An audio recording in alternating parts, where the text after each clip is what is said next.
আজ একটি বিশেষ দিন, শুভ অক্ষয় তৃতীয়া। এই শুভ অক্ষয় তৃতীয়ার দিনে আলোচনা শুরু করার আগে আমাদের জীবনের পরম অক্ষয় সম্পদ যারা, তাদের শ্রীচরণে প্রণাম নিবেদন করে এই আলোচনা শুরু করব। আমাদের জীবনের পরম অক্ষয় সম্পদ হলেন গুরুদেব, ঠাকুরমা, স্বামীজি। তাই সবার প্রথমে গুরুদেবের চরণে প্রণাম জানাবো, তারপর ঠাকুরমা স্বামীজির চরণে প্রণাম জানাবো। ওম গুরু ব্রহ্মা গুরু বিষ্ণু গুরুদেব মহেশ্বর গুরু সাক্ষাৎ পরম ব্রহ্ম তস্मै শ্রী গুরবে নমঃ।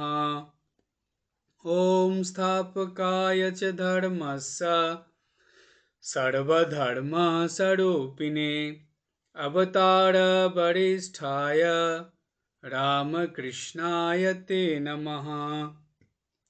যথাগ্নির্দাহিকা শক্তি রামকৃষ্ণে স্থিতা হিয়া সর্ববিদ্যা স্বরূপাং তাং শারদাং প্রণমাম্যহম। নমঃ শ্রী যতিরাজায় বিবেকানন্দ সূরয়ে সচ্চিদ সুখ স্বরূপায় স্বামিনে তাপহারিণে। সবার প্রথমে ঠাকুরমা স্বামীজির চরণে ভুল লুণ্ঠিত শতকোটি প্রণাম জানাই, গুরুদেবের চরণে শতকোটি প্রণাম জানাই এবং আপনাদের সকলকে আজ এই অক্ষয় তৃতীয়ার দিনে ভক্তিপূর্ণ নমস্কার জানাই। আমাদের আজ যে বিশেষ আলোচনা, সেই আলোচনাটিকে আমরা তিনটি ভাগে ভাগ করে নেব। প্রথম ভাগের আলোচনায় আমরা অক্ষয় তৃতীয়া দিনটির গুরুত্ব সম্পর্কে জেনে নেব। দ্বিতীয় ভাগের আলোচনায় আমরা অক্ষয় তৃতীয়া দিনটির মাহাত্ম্য সম্পর্কে জানব এবং তৃতীয় ভাগের আলোচনায় আমরা এই দিনটিকে অক্ষয় বস্তু লাভের জন্য যে সংকল্প করা, সেই সম্বন্ধে জেনে নেব। প্রথম ভাগের আলোচনায় আজকের দিনটির গুরুত্ব। আজ পবিত্র অক্ষয় তৃতীয়া। সনাতন ধর্মীয় বিধান অনুযায়ী আজকের এই দিনটি মহাপুণ্যময়। অক্ষয় তৃতীয়া হল চান্দ্র বৈশাখ মাসের শুক্লপক্ষের তৃতীয়া তিথি। অক্ষয় তৃতীয়া বিশেষ গুরুত্বপূর্ণ তিথি। অক্ষয় শব্দের অর্থ হল যা ক্ষয়প্রাপ্ত হয় না। বৈদিক বিশ্বাস অনুসারে এই পবিত্র তিথিতে কোনো শুভ কার্য সম্পন্ন হলে তা অনন্তকাল অক্ষয় হয়ে থাকে। যদি ভালো কাজ করা হয় তার জন্য আমাদের ভালো ফল হয় বা অক্ষয় পুণ্য হয়, আর যদি খারাপ কাজ করা হয় তবে এই খারাপ কাজের জন্য অক্ষয় পাপ লাভ হয়। আর এই দিন যদি পূজা, প্রার্থনা, জপ, ধ্যান, দান, সেবা এগুলো করা যায় এবং তার সঙ্গে অপরের মনে আনন্দ দেওয়ার মতন কাজ করা যায়, তাহলে সেই কর্মের পুণ্যফল অক্ষয় হয়ে থাকে। যেহেতু এই তৃতীয়ার সব কাজ অক্ষয় হয়ে থাকে, তাই প্রতিটি পদক্ষেপ কিন্তু খুব সতর্কভাবে এবং সাবধানে ফেলতে হয়।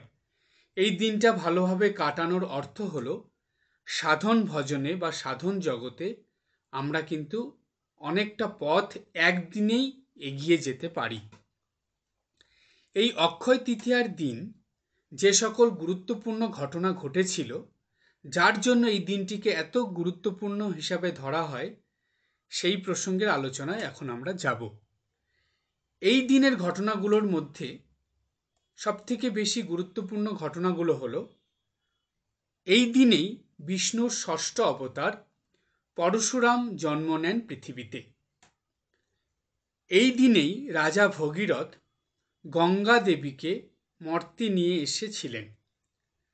এই দিনেই দেবাদিদেব মহাদেব তার যে পুত্র মহেশ্বরের পুত্র গণপতি গণেশ, তিনি বেদব্যাসের মুখনিসৃত বাণী শুনে মহাভারত রচনা শুরু করেন। এই দিনেই দেবী অন্নপূর্ণার আবির্ভাব ঘটে। এই দিনেই 4 যুগের প্রথম যুগ সত্যযুগ শেষ হয়ে ত্রেতা যুগের সূচনা হয়। এই অক্ষয় তিথিতে কুবেরের তপস্যায় তুষ্ট হয়ে দেবাদিদেব মহাদেব তাকে অতুল ঐশ্বর্য প্রদান করেন। এছাড়া এই তিথিতে কুবেরের লক্ষ্মী লাভ হয়েছিল বলে এদিন বৈভব লক্ষ্মীর পূজা করা হয়। এই তিথিতে ভক্তরাজ সুদামা শ্রীকৃষ্ণের সাথে দ্বারকায় গিয়ে দেখা করেন এবং তার থেকে সামান্য চাল ভাজা নিয়ে শ্রীকৃষ্ণ তার সকল দুঃখ মোচন করেন। এই তিথিতেই মহাভারতের দুঃশাসন দ্রৌপদীর বস্ত্রহরণ করতে যান এবং সখী কৃষ্ণাকে রক্ষা করেন পরমেশ্বর ভগবান শ্রীকৃষ্ণ। শরণাগতের পরিত্রাতা রূপে এই দিন শ্রীকৃষ্ণ দ্রৌপদীকে রক্ষা করেন। এই দিন পুরীধামে জগন্নাথ দেবের রথযাত্রা উপলক্ষে রথ নির্মাণ কার্য শুরু হয়। অপরদিকে কেদার, বদ্রী, গঙ্গোত্রী, যমুনোত্রীর যে মন্দির 6 মাস বন্ধ থাকে, এই দিনেই অর্থাৎ আজকের দিনেই তার দ্বার উদ্ঘাটন হয়। দ্বার খুললেই দেখা যায় সেই অক্ষয় দ্বীপ, যা 6 মাস আগে জ্বালিয়ে আসা হয়েছিল, সেই দ্বীপটি প্রজ্বলিত হয়ে আছে। এই বিশেষ ঘটনা দেখার জন্য কিন্তু বহু দর্শনার্থী আজকের দিনে এই 4 ধামে যাত্রা করে। তো এই ছিল প্রথম ভাগের আলোচনায় যে অক্ষয় তৃতীয়া দিনটির গুরুত্ব। এখন আমরা অক্ষয় তৃতীয়া দিনটির মাহাত্ম্য সম্পর্কে জানব। অক্ষয় তৃতীয়া দিনের প্রধান মাহাত্ম্য হলো এই দিনে কেউ কিছু চাইলে তাকে কখনো ফেরাতে নেই, না করতে নেই। বলা হয় এই দিনটিতে হাত খুলে দান করতে হয়, কারণ আজকের দিনে কিছু দান করলে সেই দানটা অক্ষয় হয়ে থাকে। সেই দানের যে পুণ্যফল যেটা অক্ষয় হয়ে থাকে, পরে যদি মানুষ ভুলক্রমে কোনো পাপও করে ফেলে, তবুও কিন্তু তার এই আজকের দিনে যে দানের পুণ্যফল সেটা নষ্ট হয়ে যায় না, সেই পুণ্যফল সেই মানুষটা ফিরে পায়। সেরকমই একটা ঘটনা আমরা গল্পের মধ্যে দিয়ে জেনে নেব যে আজকের দিনের এই দানের মাহাত্ম্যটা কি। ধর্মরাজ যুধিষ্ঠির একবার মহামুনি শতানিককে অক্ষয় তৃতীয়া তিথির মাহাত্ম্য কীর্তন করতে বললেন। শতানিক বললেন, পুরাকালে খুব ক্রোধ সর্বস্ব নিষ্ঠুর এক ব্রাহ্মণ ছিলেন। ধর্মকর্মে তার বিন্দুমাত্র আগ্রহ ছিল না। একদিন এক দরিদ্র ক্ষুধার্ত ভিক্ষুক তার নিকট অন্ন এবং জল ভিক্ষা চাইলেন। রণচণ্ডীর মূর্তি ধারণ করে ব্রাহ্মণ কর্কশ্বরে তার দুয়ার থেকে ভিখারিকে দূর দূর করে তাড়িয়ে দিলেন আর বললেন যে অন্যত্র ভিক্ষার চেষ্টা করতে। ক্ষুধা পিপাসায় কাতর ভিখারি চলে যেতে উদ্যত হলেন। তখন ব্রাহ্মণ পত্নী সুশীলা অতিথির অবমাননা দেখতে না পেরে দ্রুত স্বামীর নিকট উপস্থিত হয়ে ভর দুপুরে অতিথি সৎকার না হলে সংসারের অমঙ্গল হবে এবং গৃহের ধন সমৃদ্ধি লোপ পাবে এ কথা তার স্বামীকে জানালেন। এরপর সুশীলা স্বামীর দিক থেকে মুখ ফিরিয়ে ভিখারিকে তিনি ডাক দিলেন এবং ভিখারির অন্যত্র যাবার প্রয়োজন নেই সে কথা জানালেন। সুশীলা ব্যস্ত হয়ে সেই ভিখারি এবং ক্ষুধার্ত মানুষটার জন্য অন্ন জল আনবার ব্যবস্থা করলেন। কিছু পরেই তিনি অতিথি ভিক্ষুকের সামনে সুশীতল জল এবং খাওয়ার নিয়ে হাজির হলেন। ভিখারি বামুন খুবই সন্তুষ্ট হলেন এবং সে যাত্রায় সুশীলাকে তিনি আশীর্বাদ করে সেই অন্ন জল দানকে অক্ষয় দান বলে অভিহিত করে চলে গেলেন। বহু বছর পর সেই উগ্রচণ্ড ব্রাহ্মণের অন্তিমকাল উপস্থিত হল। যমদূতেরা এসে তার শিয়রে হাজির। ব্রাহ্মণের দেহ পিঞ্জর ছেড়ে তার প্রাণবায়ু বের হলো বলে তার শেষের সেই ভয়ঙ্কর সময় উপস্থিত। ক্ষুধা ও তৃষ্ণায় তার কণ্ঠ ও তালু শুকিয়ে গেল। তার ওপর যমদূতদের কঠোর অত্যাচার। ব্রাহ্মণ তাদের কাছে 2 ফোঁটা জল চাইলেন এবং তাকে সে যাত্রায় উদ্ধার করতে বলল। যমদূতেরা তখন বলল, মনে নেই তুমি তোমার গৃহ থেকে অতিথি ভিখারিকে নির্জলা বিদায় করেছিলে?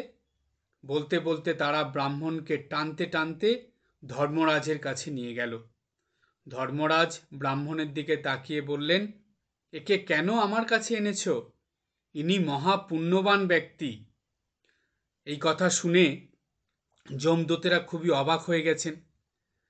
তখন ধর্মরাজ তাদেরকে বললেন, বৈশাখ মাসের শুক্লা তৃতীয়া তিথিতে এনার পত্নী তৃষ্ণার্ত অতিথিকে অন্ন জল দান করেছিলেন। ওই দান অক্ষয় দান হয়েছিল। সেই অক্ষয় দানের পুণ্যে ইনি পুণ্যাত্মা হয়ে গেছেন, আর সেই পুণ্য ফলে এনার নরক গমন হবে না। এই ব্রাহ্মণকে তোমরা জল দাও এবং একে শীঘ্রই স্বর্গে পাঠিয়ে দাও। আজ্ঞাবাহকরা যমরাজের আদেশ শিরোধার্য করে ব্রাহ্মণকে মুক্তি দিলেন, তাকে স্বর্গের দুয়ার অবধি পৌঁছে দিলেন। ব্রাহ্মণও তার পত্নী অর্থাৎ তার সতী পত্নীর পুণ্যফলে মুক্তি লাভ করলেন।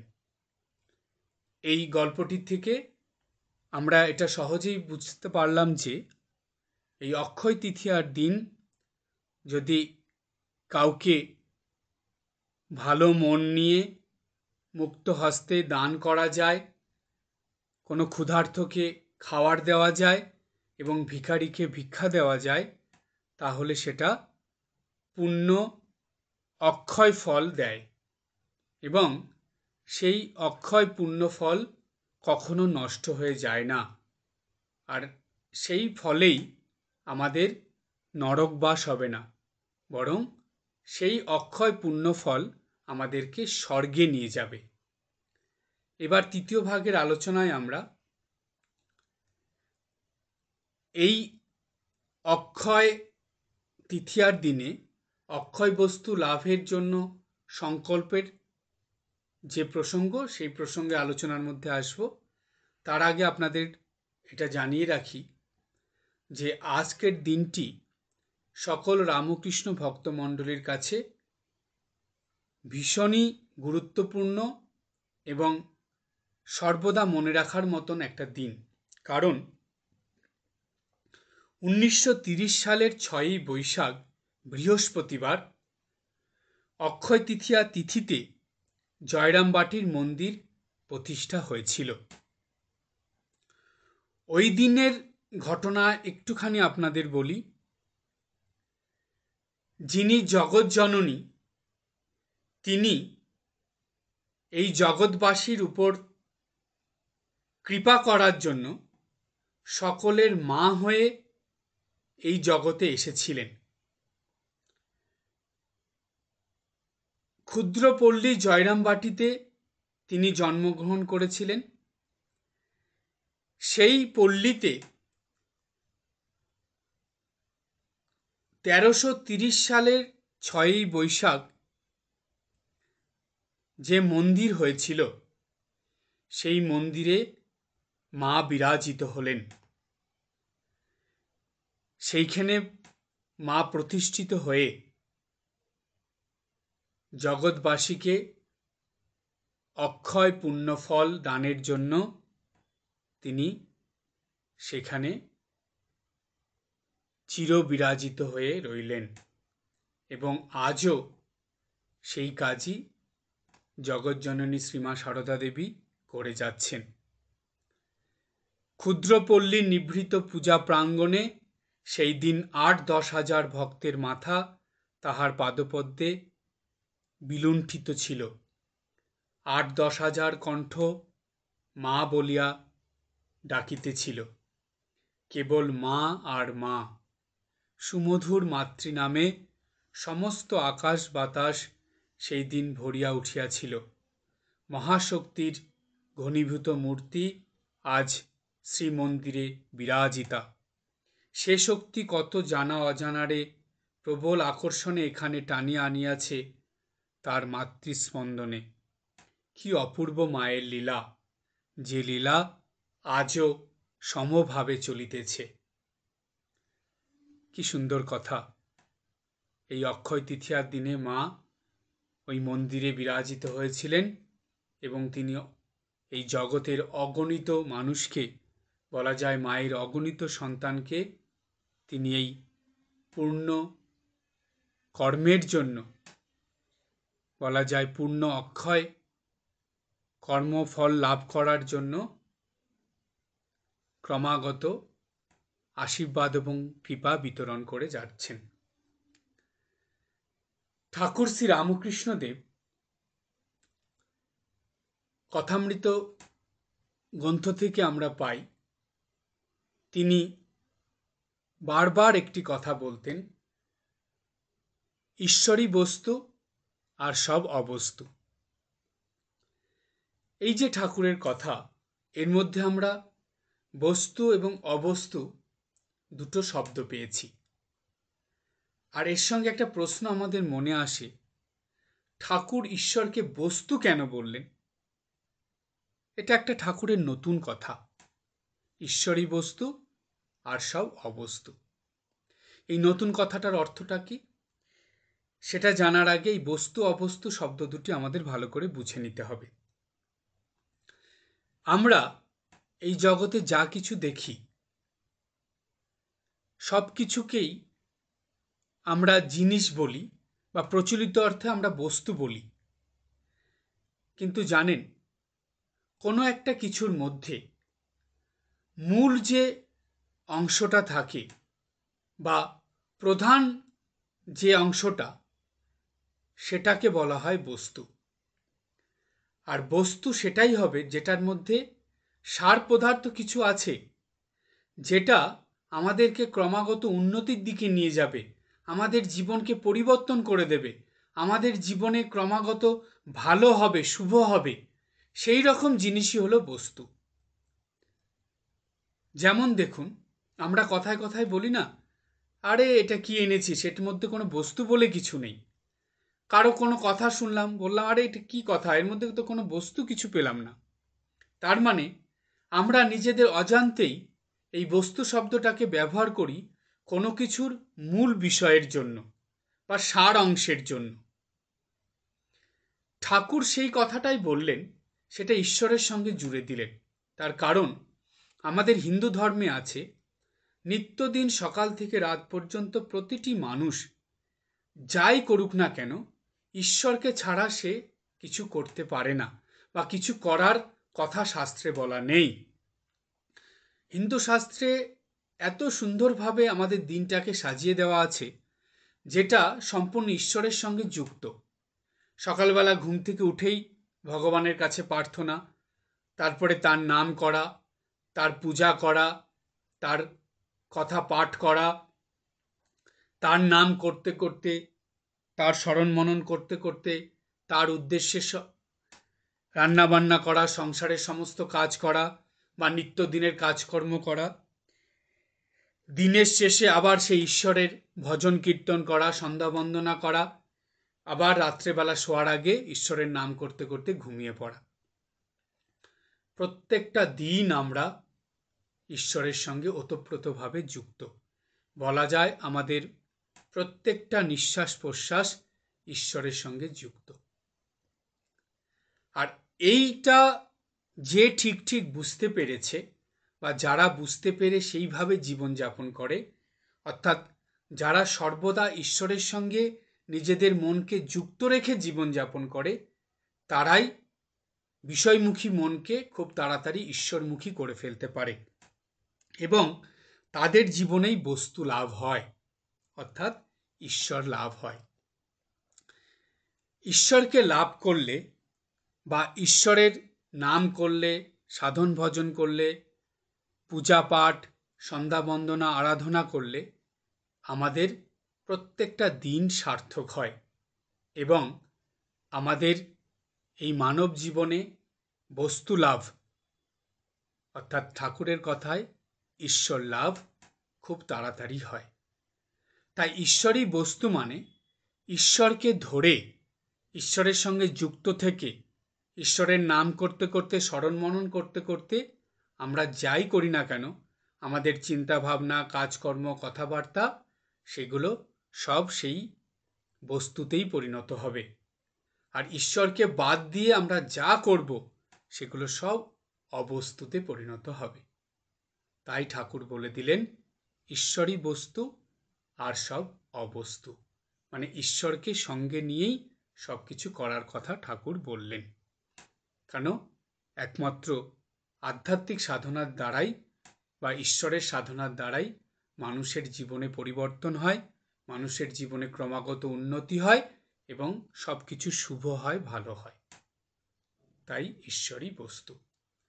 আর এই যে অক্ষয় বস্তু ঈশ্বর, যিনি কোনোদিন ক্ষয় হবেন না, কোনোদিন নষ্ট হয়ে যাবেন না, কোনোদিন তিনি ধ্বংস হয়ে যাবেন না, কারণ তারই তো সৃষ্টি, তিনিই তো সব কিছু করছেন। তাই অক্ষয় বস্তু যে ঈশ্বর, তাকে লাভ করার জন্য আজ এই শুভ অক্ষয় তৃতীয়ার দিনে আমাদের সকলকে সংকল্প গ্রহণ করতে লাগবে। কি সংকল্প? সংকল্পটা হলো আমরা এই মনুষ্য জীবনের উদ্দেশ্য যে ঈশ্বর লাভ, সেটা সফল করবই করব, এবং আমরা নিত্যদিন এই অক্ষয় বস্তু লাভের জন্য সকাল থেকে রাত পর্যন্ত সেই ঈশ্বরের দিকে মন রেখেই জীবনযাপন করার চেষ্টা করব, এবং সেইভাবে জীবনযাপন করার অভ্যাস করে ঈশ্বর লাভ করবই করব। এই সংকল্প আজকের দিনে নিতে হবে। তাই আজকের দিনটা হলো অক্ষয় বস্তু লাভ করার সংকল্প নেওয়ার দিন।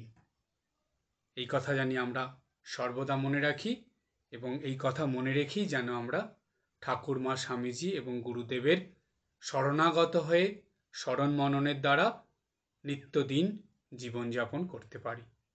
আজ এই পর্যন্ত। সবাই ভালো থাকবেন, হাসি খুশি আনন্দে থাকবেন। ওম জননীং শারদাম দেবীম রামকৃষ্ণম জগদ্গুরুম পাদপদ্মে তয়ো শ্রিত্বা প্রণমামি মুহুর্মুহুঃ।